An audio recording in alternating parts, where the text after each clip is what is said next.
नमस्कार, मैं नवीन कुमार। आइए डालते हैं एक नज़र आज की खबरों पर। 12 लाख वाले तीर से पीएम मोदी ने कितने निशाने साधे। ये 140 करोड़ भारतीयों की आकांक्षाओं का बजट है। ये हर भारतीयों के सपनों को पूरा करने वाला बजट है। हमने कई सेक्टर युवाओं के लिए खोल दिए हैं। ये विकसित भारत के मिशन को ड्राइव करने वाला है। ये बजट आम आदमी के लिए है। यह बजट हमारे लोगों के सपनों को पूरा करने वाला है। यह बजट बचत, निवेश, खपत और विकास को बढ़ाएगा।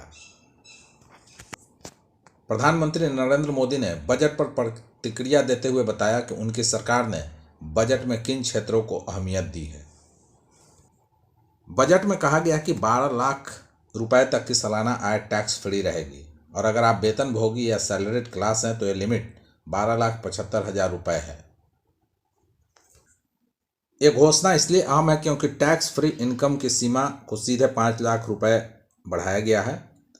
तीसरे कार्यकाल में सत्ता के बाद आने के बाद मोदी सरकार ने अपने पहले बजट में नई टैक्स रिजीम में टैक्स फ्री इनकम की सालाना लिमिट 7 लाख रुपए रखी थी। निर्मला सीतारमण ने यह भी कहा कि इस राहत से सरकारी खजाने पर करीब 1 लाख करोड़ रुपए का बोझ पड़ेगा। बिहार में कोहरे का सितम लगातार जारी है। मौसम विभाग ने घने कोहरे को लेकर येलो अलर्ट जारी किया है। प्रदेश के जिन 12 जिलों में कोहरे को लेकर अलर्ट जारी किया गया है उनमें मधुबनी, सुपौल, किशनगंज, अररिया, मधेपुरा, कटिहार, पूर्णिया, पूर्वी चंपारण, सहरसा, शिवहर, सहरसा और पश्चिमी चंपारण शामिल हैं। मौसम विभाग की माने तो 6 फरवरी से एक बार फिर न्यूनतम तापमान में गिरावट दर्ज होने की संभावना है, जिससे ठंड बढ़ने वाली है। पश्चिमी विक्षोभ का प्रभाव 1 फरवरी से 3 फरवरी तक दिखने वाला है, लेकिन इस बार पश्चिमी विक्षोभ ताकतवर रहने वाला है। इसकी वजह से पर्वतीय इलाकों में बर्फबारी देखने को मिलेगी, तो वहीं मैदानी इलाकों में बारिश भी हो सकती है। पटना में ठंड का असर कुछ कम होने के बाद स्कूलों के समय में जिला पदाधिकारी डॉक्टर चंद्रशेखर सिंह ने एक बार फिर समय को लेकर बदलाव किया है। उन्होंने आदेश दिया कि सरकारी एवं निजी स्कूल सुबह 8:30 बजे से अपराह्न 3:30 बजे तक संचालित किए जा सकते हैं। तय समय से इतर शैक्षणिक गतिविधियों पर प्रतिबंध रहेगा। यह आदेश 1 से 8 फरवरी तक प्रभावी रहेगा। बजट में बिहार पर विशेष ध्यान दिया गया है। इसे लेकर मुख्यमंत्री नीतीश कुमार ने बजट को बिहार के लिए विकासोन्मुखी और प्रगतिशील बताया है, तो वहीं नेता प्रतिपक्ष तेजस्वी यादव ने कहा कि सब गुजरात को मिला है, बिहार को ठेंगा दिखा दिया गया है। वहीं चिराग पासवान ने पीएम नरेंद्र मोदी और वित्त मंत्री को धन्यवाद दिया है, तो कांग्रेस के प्रदेश अध्यक्ष अखिलेश सिंह ने इसे छलावा करार दिया है। इस बीच केंद्रीय मंत्री जीतन राम मांझी ने कहा है कि बजट के बाद से बिहार विरोधियों के आंसू रुकने का नाम नहीं ले रहे होंगे। वैसे बिहार विरोधियों को मेरी सलाह है कि आंसू पोंछने के लिए खादी के गमछे का ही उपयोग कीजिएगा। इससे आंसू भी जल्द सूख जाएंगे और खादी से जुड़े लोगों को रोजगार भी मिलेगा। नाम लिए बगैर जीतनराम मांझी ने जवाब दे दिया है। तेजस्वी यादव ने बजट पर सवाल उठाते हुए कहा था कि बिहार में पलायन कैसे रुकेगा, कारखाना कैसे खुलेगा, इन बातों की चर्चा नहीं है। राज्य को विशेष दर्जा नहीं मिला है। गरीब राज्य बिहार को भी पैकेज नहीं दिया गया। बिहार को कुछ भी नया नहीं, केवल जुमलेबाजी की गई है। कौन सी रेल मिली, कहाँ कहाँ हॉल्ट होगा, इन बातों पर कोई चर्चा नहीं हुई। कर्मचारियों के लिए छुट्टी की नई व्यवस्था लागू हुई है। अब कर्मियों को छुट्टी लेने के लिए कम से कम 7 दिन पहले आवेदन देना होगा। अब राज्यकर्मियों के लिए छुट्टी की नई व्यवस्था राज्य में लागू की गई है। इसको लेकर सरकारी अधिसूचना भी जारी कर दी गई है। इसके बाद अब सरकारी कर्मियों की टेंशन थोड़ी बढ़ गई है। दरअसल बिहार सरकार के कर्मियों को अब छुट्टी लेने के या मुख्यालय छोड़ने के 7 दिन पहले इसकी सूचना देनी होगी। सामान्य प्रशासन विभाग के अवर सचिव सिद्धेश्वर ने इसको लेकर सभी विभाग एवं उसके प्रधान तथा सभी प्रमंडलीय आयुक्त एवं सभी जिलाधिकारियों को इस संबंध में निर्देश जारी किया है। विभाग के अनुसार छुट्टी अथवा मुख्यालय छोड़ने का आवेदन मुख्यालय छोड़ने के 2 या 3 दिन पहले प्राप्त होते हैं। इसका परिणाम यह होता है कि सक्षम स्तर से इसकी मंजूरी लेने और उससे संबंधित निर्णय की सूचना को जारी करने में विलंब होता है। इससे लोगों को कठिनाई होती है। ऐसे में अब 7 दिन पहले छुट्टी का आवेदन देना होगा।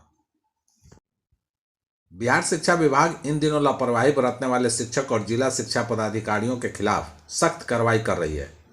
कुछ दिन पहले 3 डीओ को निलंबित किया गया था। इसी कड़ी में 20 और डीओ के खिलाफ एक्शन लिया गया है। सरकारी विद्यालयों में पढ़ाई करने वाले छात्र छात्राओं को automated permanent academic account registry card बनवाने यानी UDAIS प्लस पर विद्यार्थियों के आंकड़े की प्रविष्टि के कारण शिक्षा विभाग ने 20 जिलों के डीओ से स्पष्टीकरण मांगा है। इसके लिए सभी को 72 घंटे का समय दिया गया है। दरअसल कार्य में शिथिलता बरतने के आरोप में 20 जिले के डीईओ से 3 दिनों के अंदर स्पष्टीकरण मांगा गया है। यह मामला UDAIS प्लस पर विद्यार्थियों के आंकड़े की प्रविष्टि का है। केंद्रीय बजट 2025 में बिहार के लिए की गई घोषणाओं का केंद्रीय गृह मंत्री अमित शाह ने स्वागत किया। उन्होंने बिहार को मिले महत्वपूर्ण उपहारों की सराहना की और कहा कि ये घोषणाएं बिहार को शिक्षा, व्यापार, कनेक्टिविटी और किसान कल्याण का केंद्र बनाएगी। बिहार के मुख्यमंत्री नीतीश कुमार ने भी केंद्रीय बजट को सराहा। उन्होंने इसे सकारात्मक और स्वागत योग्य बताया। इस बजट को प्रगतिशील और भविष्य की ओर देखने वाला कहा। नीतीश कुमार के मुताबिक इस बजट से देश के विकास को गति मिलेगी। खासकर बिहार के लिए की गई घोषणाओं से विकास और तेज होगा। बजट में देश के विकास के लिए उठाए गए कदमों की भी प्रशंसा की। बिहार विधानसभा चुनाव से पहले बजट में वित्त मंत्री निर्मला सीतारमण ने राज्य के लिए छप्पर फाड़ कर ऐलान किया है। वित्त मंत्री ने राज्य के किसानों के लिए मखाना बोर्ड का गठन किया है, पटना एयरपोर्ट के विस्तार करने की घोषणा की है, साथ ही पटना IIT को और भी बड़ा करने के लिए घोषणा की। वित्त मंत्री ने बिहार में मखाना की खेती कर रहे किसानों के लिए मखाना बोर्ड बनाने का ऐलान किया है। मखाना बोर्ड के गठन से बिहार के किसानों को मखाना की खेती में मदद मिलेगी। इससे उनकी आय और बढ़ेगी और रोजगार के नए अवसर पैदा हो सकते हैं। वित्त मंत्री ने अपने बजट भाषण में कहा, पूर्वोदय के प्रति अपनी प्रतिबद्धता के अनुरूप हम बिहार में राष्ट्रीय खाद्य प्रौद्योगिकी उद्यमिता एवं प्रबंधन संस्थान की स्थापना करेंगे। यह संस्थान पूर्वी क्षेत्र में खाद्य प्रसंस्करण गतिविधियों को बढ़ावा देगा। इससे किसानों की आय में वृद्धि होगी क्योंकि उनके उत्पादों का मूल्य संवर्धन होगा और युवाओं को कौशल, उद्यमिता और रोजगार के अवसर मिलेंगे।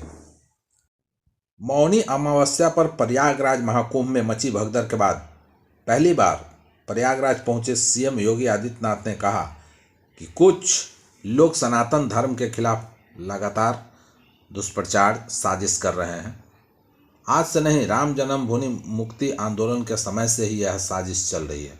उन्होंने कहा कि विपरीत परिस्थितियों में धैर्य न खोते हुए पूज्य संतों ने एक अभिभावक के रूप में उसी प्रकार से काम किया जैसे परिवार के ऊपर कोई विपत्ति आती है तो अभिभावक धैर्य नहीं खोता, पूरी हिम्मत के साथ खड़े होकर उस चुनौती का सामना करते हुए उससे उभरने का काम करता है। CM योगी ने कहा कि सभी पूज्य संतजन सनातन धर्म के आधार स्तंभ हैं। आपका व्यवहार, आपका आचरण केवल सनातन धर्म का ही नहीं, पूरे देश और दुनिया को एक नई दिशा देता है। विपरीत परिस्थितियों में धैर्य से चुनौतियों का सामना करते हुए इस अभियान को आगे बढ़ाना है। CM योगी ने बताया कि 19 दिनों के अंदर अब तक 32 करोड़ से अधिक श्रद्धालु प्रयागराज में मां गंगा, जमुना, सरस्वती की इस त्रिवेणी में डुबकी लगाकर पुण्य के भागीदार बने हैं। जो यहाँ से जा रहे हैं वो यहाँ की परंपरा, यहाँ की गाथा और यहाँ की व्यवस्था के बारे में गुणगान कर रहे हैं।